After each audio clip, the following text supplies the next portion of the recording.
یہ کہیے گا کہ جس طرح سے ہم دیکھ رہے ہیں 2023 میں یہ ریلوکیشن شروع ہوئی تھی، ان کو موو کیا گیا تھا افغانیوں کو، یہاں سے ڈیپورٹیشن شروع ہوئی تھی، لیکن یہ کیا اسی کا تسلسل ہے؟ اور ساتھ ہی ساتھ یہ کہیے گا اس وقت فوری طور پر جو ہم دیکھ رہے ہیں کہ ٹوین سٹی سے ان کو ریلوکیٹ کیا جا رہا ہے، اس کی ضرورت کیوں پیش آ رہی ہے؟ دیکھیں آمنہ، میرے خیال میں انٹرنیشنل کمیونٹی شمول UNHCR اور ایون جو کابل حکومت ہے وہ اپنے لوگوں کے حوالے سے بہت ساری چیزوں کے اوپر سیریس نظر نہیں آتی۔ اب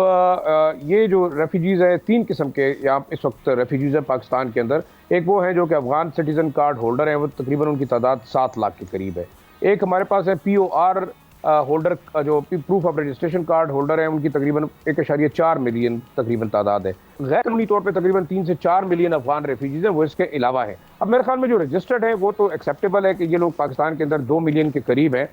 فیڈرل کیپٹل کے اندر اسلام آباد اور پنڈی کے اندر ظاہری بات ہے کہ ان کے رہنے سے کافی مسائل ہیں، تو جو ری لوکیشن پلان ہے اس کے مطابق یہ کہا گیا ہے کہ جو غیر قانونی ہے انہیں فوراً نکالا جانا چاہیے۔ جن کے پاس ACC کارڈز ہیں وہ مارچ 2025 تک ان کو جو ہے ری لوکیٹ کیا جائے گا پاکستان کے دوسرے حصوں میں، جہاں سے واپس ان کو بھیجا جائے گا۔ اور جو جن کے پاس ری لوکیشن کے لیے پلان ہے، منسٹری کو کہا گیا ہے کہ فارن افیئرس کے وہ ان تمام ممالک کے ساتھ جلد از جلد ان کے ویزے کے بارے میں فیصلہ کریں، نہیں تو پھر پاکستان کی حکومت ان کو دوبارہ افغانستان بھجوائے گی۔ UNHCR ان کو باقاعدہ سپورٹ کرے، فنڈ کرے۔ اب یہ 2-3 طریقے سے ہمارے فائنینس کے اوپر بھی برڈن ہے، ہمارے انفراسٹرکچر کے اوپر بھی برڈن ہے، اور سب سے امپورٹنٹ جو لائن آرڈر کی ایشوز ہے کہ بہت سارے بالکل پاکستان پہلے اپنے مسائل کو دیکھے گا، فیئر بھی ہے، لیکن آپ یہ سمجھتے ہیں کہ جو ان کے ساتھ یہ کہا جا رہا ہے کہ جس طریقے سے ڈیپورٹ کیا جا رہا ہے اس پر بڑا کرٹیسزم ہو رہا ہے، خاص طور پہ جو ہیومن رائٹس ایکٹیوسٹ ہیں اور سول سوسائٹی ہے، اس کا بڑا ایک پریشر ہے۔ اس سلسلے میں ہم دیکھ رہے ہیں پلی بھی ہے عدالت میں، اس پر بھی بات ہو رہی ہے، تو یہ آپ سمجھتے ہیں کہ یہ ان کا جو ریئیکشن ہے وہ جائز ہے، وارنٹڈ ہے؟ جی آمنہ، جہاں تک آپ کے سوال کا تعلق ہے، میرے خیال میں دیکھیں 2 چیزیں بڑی واضح ہیں۔ اگر کوئی اعتراض اٹھایا جا رہا ہے یا کسی آرگنائزیشن کی جانب سے یا ہیومن رائٹس کی آرگنائزیشن کی جانب سے، تو پاکستان اور افغانستان 2 الگ الگ ممالک ہیں، ان کے اپنے پروٹوکولز ہیں۔ میرے خیال میں ریفیوجی اسٹیٹس کے لیے بھی کچھ قواعد و ضوابط ہوتے ہیں۔ آپ نے ان تمام ریفیوجیز کو ایک کیمپ میں رکھنا ہوگا، جو UN کے ادارے ہیں، UNHCR کے ادارے ہیں، یا جو کہ افغان مہاجرین کے حوالے سے کام کرنے والے لوگ ہیں، وہ باقاعدہ ایک پروٹوکول کے تحت ان کو رکھیں گے، جیسے کہ ایران کے اندر ہے۔ اب یہ تو ہو نہیں سکتا کہ آپ افغان مہاجرین وہ جو اکنامک مائیگرنٹس کے طور پہ رہ رہے ہیں اور اسلام آباد کی پوسٹ لوکیلٹیز میں رہ رہے ہیں، 5 اسٹار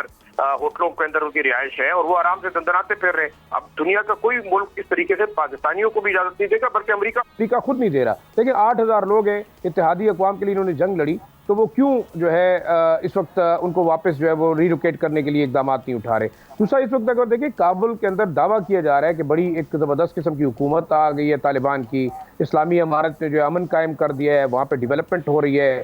اربوں ڈالرز آ رہے ہیں امریکہ کی جانب سے اور اتحادیوں کی جانب سے۔ تو امپورٹنٹ چیز یہ ہے کہ آپ واپس بلائیں، اور میرے خیال میں کابل حکومت کو بھی اس پہ اعتراض نہیں ہونا چاہیے، اقوام متحدہ کو بھی نہیں ہونا چاہیے، اور پاکستان یہ حق رکھتا ہے کہ اگر افغانستان کے اندر جنگ ختم ہوئی ہے تو میرے خیال میں ان لوگوں کو دوبارہ ری لوکیٹ ہونا یا کرنا جو ہے یہ تمام۔ لیکن فی الحال تو جو آپ نے امداد کی بات کی، اربوں ڈالرز کی بات کی، وہاں پہ تو ابھی فی الحال امداد رک گئی ہے امریکہ کی جانب سے، جو ہم دیکھ رہے ہیں۔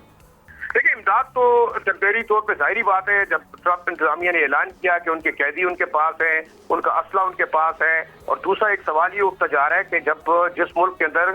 خواتین کو حقوق نہیں مل رہے، جس ملک میں جو ہے وہ مائنارٹیز کو حقوق نہیں مل رہے، تو اس کو آپ اتنے اربوں ڈالر کیوں دے رہے ہیں؟ اور دوسرا دیکھیں پازیٹیو کام کیا ہوا ہے، کیا کوئی ڈیولپمنٹ ہوئی ہے، کیا کوئی انفراسٹرکچر ڈیولپ ہوا ہے، یا یہ تمام جو پیسہ آ رہا ہے وہ صرف اور صرف پاکستان کے بارڈر کے اوپر ڈیسٹیبلائزیشن کے لیے استعمال ہو رہا ہے؟ دیکھیں ہمیں ان تمام چیزوں کو دیکھنا ہوگا۔ یہ دونوں ممالک پاکستان اور افغانستان 2 الگ ممالک ہیں، جو یہاں پہ افغان ڈائسپورا ہے اس کا ایک جو نیریٹو ہے۔ آخری چیز جو میں بتانا چاہوں گا وہ یہ ہے کہ اس وقت جو ایک پروپیگنڈا کیا جا رہا ہے ان لوگوں کی جانب سے جو کہ افغانستان چھوڑ کے یورپی ممالک میں بیٹھے ہیں، امریکہ میں، لندن میں، کینیڈا میں، وہ ایک قسم کا نیریٹو بلڈ کر رہے ہیں۔ میرے خیال میں پاکستان کی اسٹیٹ کو یہ چاہیے کہ اس نیریٹو کو کاؤنٹر کرنے کے لیے ایک فیکٹر اسٹریٹجی ہونی چاہیے، کیونکہ یہ پاکستان کو بدنام کرنے کی کوشش ہے جو کہ ہمیشہ سے چلی آئی ہے، اور اس کو کاؤنٹر کرنا میرے خیال میں افغان ریفیوجیز کی ریپیٹریشن سے بھی زیادہ ضروری ہے۔